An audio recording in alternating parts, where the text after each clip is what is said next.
Olá, seja muito bem-vindo ao Trabalho Legal, que vai mostrar atraso de salário, quais os direitos do trabalhador nesse caso, o que fazer quando a empresa atrasa o pagamento de seus funcionários. Comissão especial que analisa a proposta de reforma trabalhista na Câmara dos Deputados iniciou as atividades e o MPT estava lá. Contrato de trabalho intermitente. Estudo feito pelo MPT a respeito das mudanças nas leis trabalhistas propostas pelo governo federal diz que o estabelecimento desse tipo de jornada é classificado como inconstitucional. O Trabalho Legal é o programa do Ministério Público do Trabalho em parceria com a Associação Nacional dos Procuradores do Trabalho. Uma empresa pode atrasar o pagamento do salário? Não pode.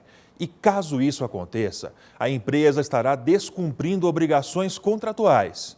A repórter Emília Bisotto explica tudo isso para a gente na reportagem.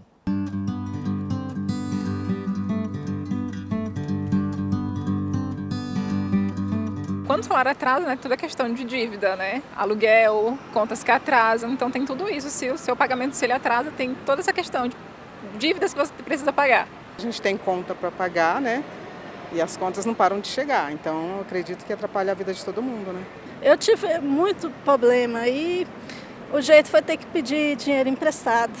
E isso não foi nada bom. Juros, acarretaríamos juros nas minhas contas. Todo mundo tem contas a pagar. E se atrasamos o pagamento, temos que arcar com as consequências, não é mesmo? Salário atrasado é sinônimo de contas atrasadas, juros e multas. Para o trabalhador, um transtorno. O artigo 459 da CLT determina que o pagamento salarial do trabalhador deve ser feito em no máximo um mês. Quando o acordo contratual for de salário mensal, este deve ser efetuado até o 5º dia útil. Para o trabalhador mensalista, a CLT prevê no artigo 459 que o salário será pago até o 5º dia útil subsequente ao mês de prestação de serviço. O trabalhador mensalista, ele prestou serviço em janeiro. Então, você teria até o 5º dia útil do mês de fevereiro para pagar esse salário.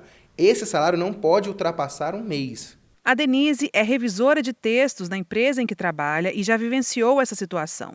Foram 10 dias de atraso. Aconteceu uma vez, eu tive atraso no salário, atrasou por 10 dias e não estava preparado para isso. Acabei pagando coisas atrasadas, com multas até altas. Foram só 10 dias, mas a multa acabou sendo alta.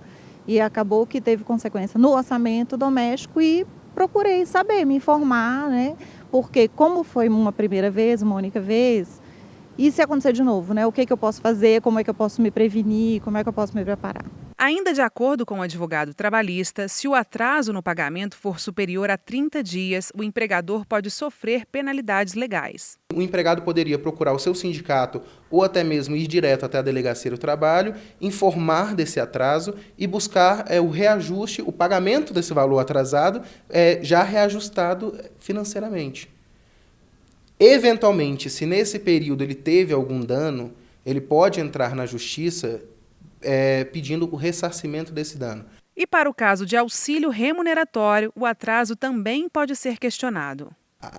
A CLT não prevê unicamente o que é salário, mas ele prevê o que é remuneração do empregado. Então, alguns desses auxílios, alguns desses benefícios pagos pelo empregador ou empregado, eles compreendem a remuneração do empregado. O salário seria a contraprestação direta pelos dias de trabalho, enquanto a remuneração incorpora alguns desses auxílios ou benefícios. Óbvio que, em alguns casos, essa remuneração ela vai ter caráter salarial. E, tendo caráter salarial, ela vai ter a capacidade de causar esses mesmos prejuízos que o não pagamento do próprio salário causaria. Apesar de a Constituição pautar o trabalhador comum registrado em empresa privada, a regra se aplica também para o servidor público que tiver o salário atrasado. A fundamentação do servidor público vai ser a mesma coisa, porque o artigo da CLT, o que está por trás do artigo 459 da CLT, é a proteção ao trabalhador. E como tanto o servidor público quanto o empregado, eles estão prestando um serviço e recebendo uma remuneração que tem um caráter alimentar, isso vai ser protegido pela lei e até mesmo pelo artigo 7º da Constituição. Então, não é dizer que o artigo 459 será aplicado ao servidor público, mas o conceito que está ali por trás, que é um conceito extraído do artigo 7º, também serve de proteção ao servidor público.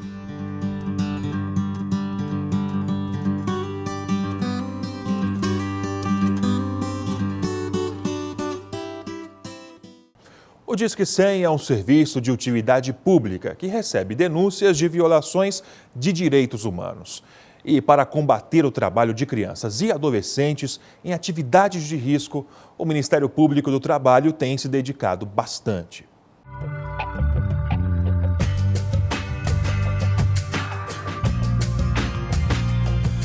Você conhece o serviço Disque 100? Não, nunca ouvi falar não. Disque 100 nunca ouvi falar não. Conheço sim. Não conheço. Trata-se de um importante canal de comunicação gratuito entre a sociedade civil e o poder público, que possibilita conhecer e avaliar a dimensão da violência contra os direitos humanos. É uma missão da Secretaria de Direitos Humanos da Presidência da República que desenvolve políticas públicas voltadas à promoção dos direitos da criança e do adolescente.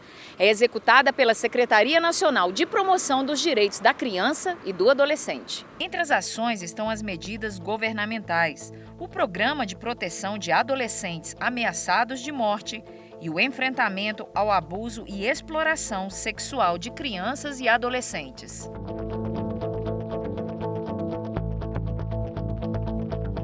A Coordenadora Nacional de Combate à Exploração do Trabalho da Criança e do Adolescente destaca a importância desse serviço. É importante que a sociedade, a família e o Estado tenham a consciência de que para erradicar o trabalho infantil você deve enfrentar muitos mitos que infelizmente atrapalham na erradicação do trabalho infantil. Então, quando a sociedade tem para si essa indignação, a necessidade de proteger as crianças e adolescentes dessa verdadeira violação de direitos humanos, canais como o Disque 100, como procurar, por exemplo, o Ministério Público do Trabalho, toda a rede de proteção que está firme nessa causa da erradicação do trabalho infantil é absolutamente importante. O recado é: deve ligar para o Disque 100, deve procurar o Ministério Público do Trabalho, procurar o Ministério do Trabalho. Enfim, ela deve alertar a criança que ela verificou que está trabalhando, ela precisa saber onde está o pai dela, chamar o conselho tutelar, enfim, mobilização das mais diversas formas para evitar que esse tipo de trabalho aconteça, nem que seja procurando a polícia, CRAS, CREAS, conselhos tutelares, todas as instituições envolvidas. Em Campinas, São Paulo, o MPT lançou campanha nacional de combate ao trabalho infantil, intitulada #Chega de Trabalho Infantil. Hoje nós temos essa campanha #Chega de Trabalho Infantil como um importante instrumento de mobilização da sociedade e nós devemos mesmo cada vez mais fomentar a divulgação, vamos tuitar, vamos replicar essa campanha, porque de fato ela é muito exitosa. Quem obriga a criança a vender no farol? #neles. Pôs criança para trabalhar no campo? #neles. Criança ajudando no comércio? #neles. O trabalho infantil é uma violência contra o futuro das nossas crianças. Poste sua foto ou vídeo com este gesto nas redes sociais, com a #Chega de Trabalho Infantil. Essa é a nossa bandeira. Participe. Trabalho infantil? #nele. A intenção da campanha é chegar diretamente lá na ponta do território brasileiro. Nós temos dimensões continentais, precisamos de uma mensagem direta e objetiva para que todos, independente da faixa social, da faixa etária, compreendam a mensagem, né? Chega de trabalho infantil. Trabalho infantil? #nele. Depois do intervalo. Em audiência pública na Câmara dos Deputados, em Brasília, o Procurador-Geral do Trabalho, Ronaldo Fleury, afirma que as mudanças na CLT não vão diminuir as taxas de desemprego no país. Não saia daí, voltamos já.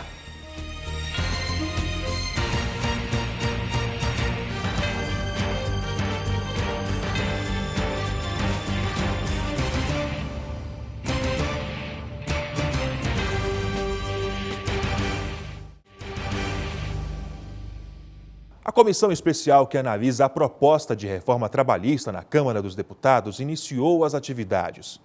Para o Procurador-Geral do Trabalho, Ronaldo Fleury, as mudanças na consolidação das leis do trabalho propostas pelo governo federal não vão gerar mais empregos.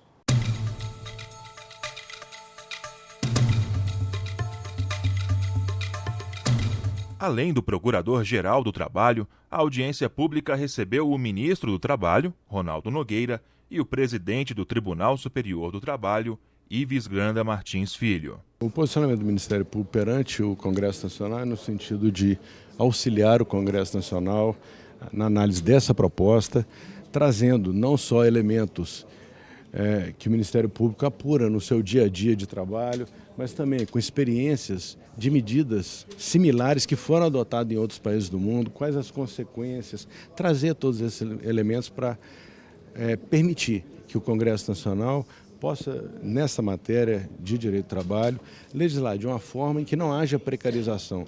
A busca por uma proposta sem prejudicar os trabalhadores do país começa pelo diálogo. É o que garante a deputada federal Luísa Erundina. Isso é absolutamente indispensável para enriquecer a proposta, para diminuir os danos que ela contém. Esse projeto de lei que está em discussão, no caso da reforma trabalhista, ela tem aspectos danosos para os trabalhadores que já lutaram muito e que já registraram conquistas importantes. O deputado Daniel Vilela, presidente da Comissão Especial da Reforma Trabalhista, diz que terá uma postura neutra à frente dos trabalhos. Eu, como presidente da comissão, irei procurar aí atender a todos os pedidos de manifestações, dar oportunidade para todos os atores envolvidos se manifestarem e, ao final do prazo estabelecido no cronograma de trabalho, tenhamos aí um texto que possa colaborar com o Brasil. A nossa grande preocupação não é a palavra retirada de direitos, é que haja a criação de empregos precarizados, de empregos menos protegidos. O Procurador-Geral do Trabalho apresentou estudos realizados no exterior que comprovam que as mudanças propostas vão precarizar o trabalho. Da forma que a proposta foi feita, com certeza, ela apenas traria a troca de empregos formais, empregos por prazo indeterminado, por empregos precarizados, empregos por tempo parcial, empregos por tempo determinado, o que não interessa a ninguém. A mera troca traz apenas a precarização, traz apenas a redução de salário, a redução de treinamento dos trabalhadores, o aumento da rotatividade de mão de obra. O levantamento da Organização Internacional do Trabalho revela que, após a flexibilização, houve diminuição entre 2011 e 2016 na Espanha de 265 mil contratos indeterminados e 372 mil vagas a tempo integral. A reforma aumentou também em 100 mil os contratos temporários e 300 mil os contratos a tempo parcial. Bem, para mim o principal problema é que ela não traz nenhuma garantia de que essas formas alternativas de contratação sejam para crescer a empregabilidade. Como, por exemplo, a condição que a empresa mantenha a quantidade de empregos por prazo indeterminado. Ela não traz essa garantia. E o que cria emprego não é a redução de salário, não é a redução de direitos trabalhistas. O que cria emprego é o aumento da demanda, é o aquecimento da economia. A atual legislação trabalhista permitiu que o Brasil, nos 10 primeiros anos, apenas como exemplo, os 10 primeiros anos deste século, tivesse um crescimento econômico. E era a mesma legislação trabalhista.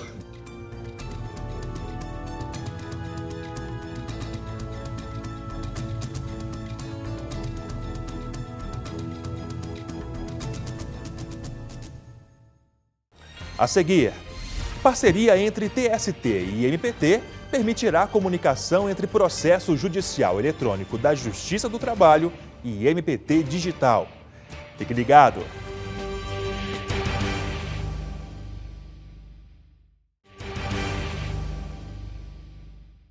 O Tribunal Superior do Trabalho e o Ministério Público do Trabalho firmaram um termo de cooperação que vai permitir comunicação entre o PJE da Justiça do Trabalho e o sistema MPT Digital. A parceria vai dar mais rapidez à tramitação dos processos.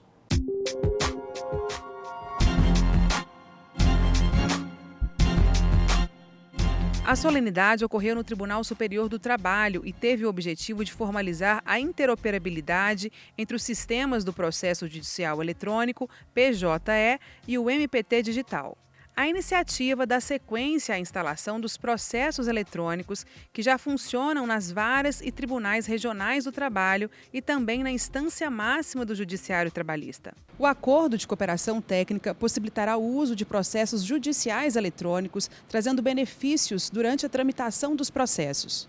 Na Procuradoria-Geral muda radicalmente a forma como a gente conversa com o TST.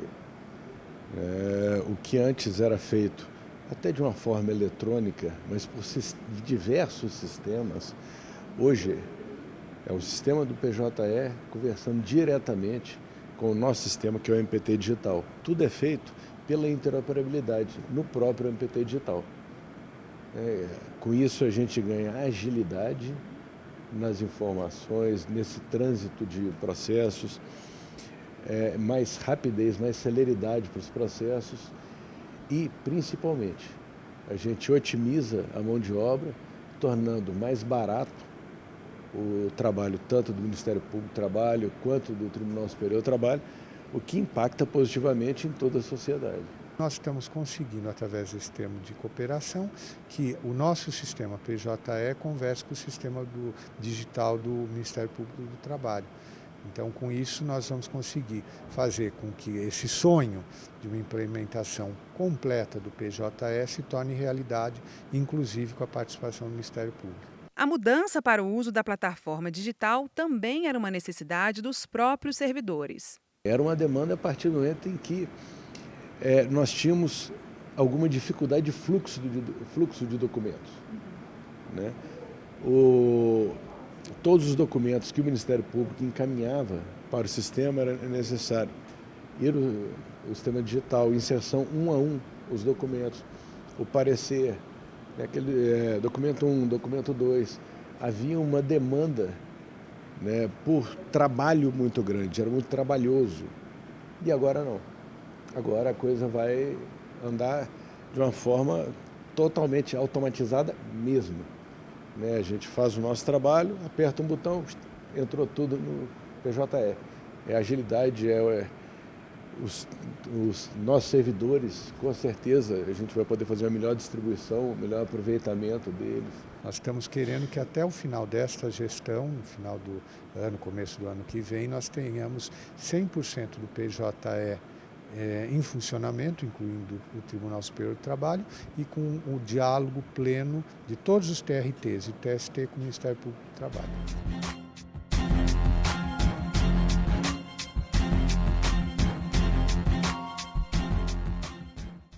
Para o MPT, as propostas de alterações nas leis trabalhistas contrariam a Constituição Federal e as convenções internacionais firmadas pelo Brasil. É o caso, por exemplo, da jornada intermitente. Trabalhavam umas 2 horas, 3 horas, que era um horário de mais movimento, horário de pico da loja. E aí eu ficava umas 3, 4 horas, até às vezes 5 horas andando pelo shopping, porque eu não tinha lugar para descansar. Então, eu não podia voltar para casa também, porque eu só recebia um vale transporte, de ida e volta. Então, eu ficava pelo shopping. No final da tarde eu entrava novamente e cumpria a jornada, o resto da jornada de horário, que era à tarde também, horário de pico.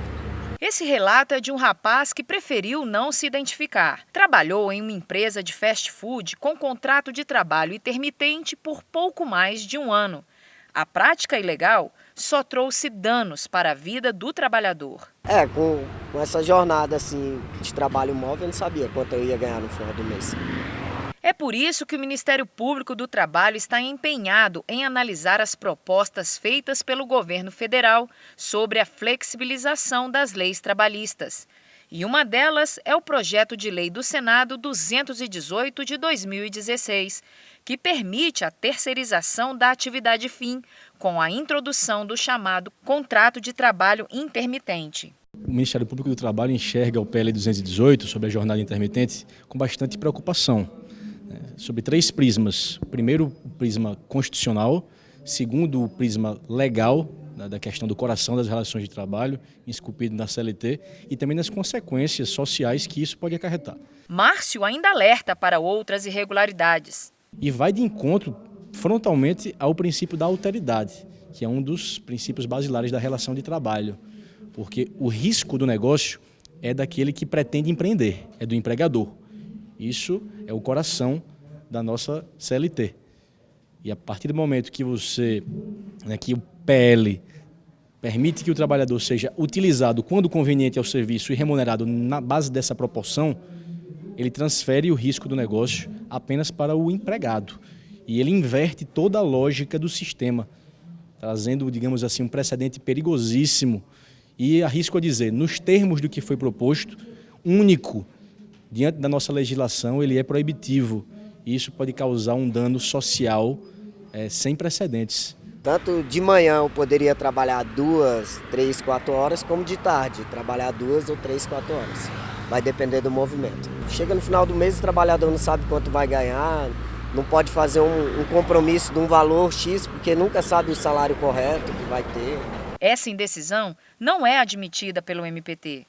Uma jornada intermitente, você dizer para um empregado que ele vai ser utilizado durante 8 horas um dia, no outro dia nenhuma hora, nas próximas 2, 3 semanas também não será utilizado, você equipara a mão de obra, né, da pessoa humana a uma máquina, você coisifica, você dá o mesmo tratamento ao trabalhador que se dá a um insumo da produção, a uma máquina alugada, a um serviço de telefonia, internet e etc. Então esse é um grande perigo, porque máquinas não têm família, não têm vida e o trabalhador tem. Quem sente na pele os prejuízos está torcendo para que essa proposta de mudança na CLT seja detida.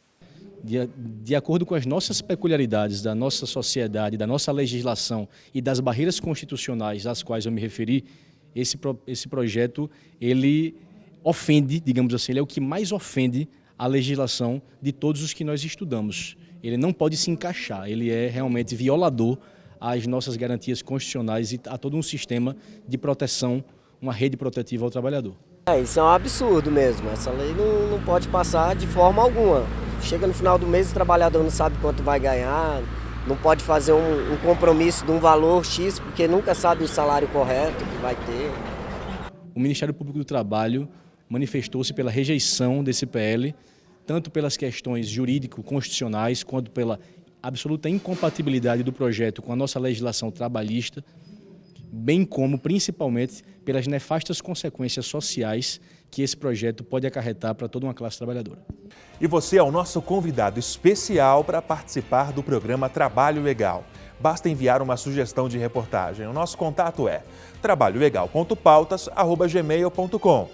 As informações sobre o Ministério Público do Trabalho não param por aqui.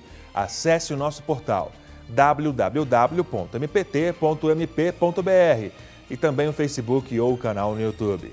Esta edição fica por aqui. Uma ótima semana para você.